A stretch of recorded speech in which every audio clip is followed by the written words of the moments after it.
morning, everybody. How you doing? I'm Jody, Green Door Girl 3, and today we're in for a treat. We're a guest in my friend Nancy's shade garden here in New Jersey, and it's beautiful, as you can see. It's kind of cool. It's about 90 degrees today, but it's real nice. This is one of the best parts of a shade garden, and I think, like many gardens, it kind of evolved over time, right, Nancy? That's right. And she's going to tell us a little bit about how old it is and how it started, and just kind of show a little bit of the different choices that we have here in this beautiful shade garden. So go ahead.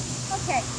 Several years back, I had a weedy grassy hill here, and it was always full of shade, and I didn't know what to do with it, and thought if I put a rock garden in, that would be the perfect thing for this area. It became a beautiful shade garden over time. I had acquired many plants, including this gigantic hosta from Screen Door Girl 3. As she was digging out her garden, she had extras and gave me that. It's a monster, and I think that's actually what they call that. It's a monster hosta. That's funny. And actually, I acquired a lot of my hostas, which do so well in the shade. They come up every year, no replanting required, from my neighbors. And at the end of the season, you can always get them at your local garden shop for half price, which is really nice. That's kind of how I acquired a lot of my plants. Also, coral bells is another shade-loving plant, and they come in many different varieties, different colors, along with creeping jenny, which is a ground cover, and I also have a ground cover that took off over here called bugleweed, I believe. Then I tried to incorporate over the years some impatiens, but this year the rabbits got to them, and they are no longer.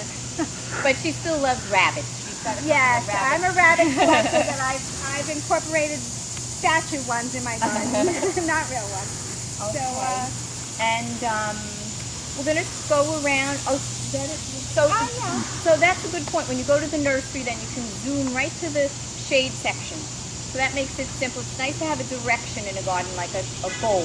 And this turned out real nice as a goal. And go ahead. I'm sorry, I know you have a little tidbit about the hostas. Oh, right. If you guys, and you fall in love with hostas, they're so great, and they're like a staple. But I don't know if you know this, the patterns is called seersuckering on the hosta leaves. So I thought that was kind of fun and interesting. It does look like seersucker. Does anybody's dad have a seersucker suit? So we're going to go ahead on and check out some of Nancy's personality-filled accessories, like decorating your house. You want to show your personality in the garden. A piece of driftwood. Right. I try. We live close to the beach and bays, so walking along the bay area, I found a nice piece of driftwood I incorporated in. Some nice large shells that I threw in there just to give a little beachy look here in this area. And as you can see, the back of one little rabbit I have here. My children, I have 3 sons who have given me gifts along the way for my garden. I have stuck them in my garden in various places. Another little rabbit over here. And this little plant here, actually, remember when we went on that garden walk, Jody? We went on a beautiful garden walk, and it gave me ideas. This is called a spiderwort, and in the spring it gets beautiful blue flowers on it. So I'm looking forward to seeing that next spring. And I want to point out also a beautiful arbor, which is always, to me, the feeling like you're walking through something special, which you are, but that's always an arbor, just captures so much to me. So follow us on up, and this is the jewel in the crown, so to speak, a little bit. On this same garden tour that Nancy mentioned, we stole, I always tell you to steal ideas. We stole this butterfly idea, which is a couple of the shells that everybody, you kids collect millions of them, right? Yeah. You never know what to do with them. So it's 4 shells in the shape of a butterfly with a twig spray painted, really cute. And so take one last peek at Nancy's beautiful shade garden. You want to give any last I do get some of my items from my garden from the Herbside Boutique that Green Door Girl 3 has introduced me to. This chair, and I just found a nice lazy plant to put on it.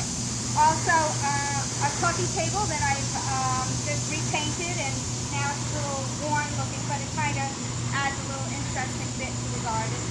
And also the bench, which I've repainted in a bright yellow. And I think you'll agree, we both feel that nothing should be brand new and shiny in a garden. It should be a little chippy, a little time worn, and beautiful. So we're going to sit a little while and enjoy. And thanks for listening.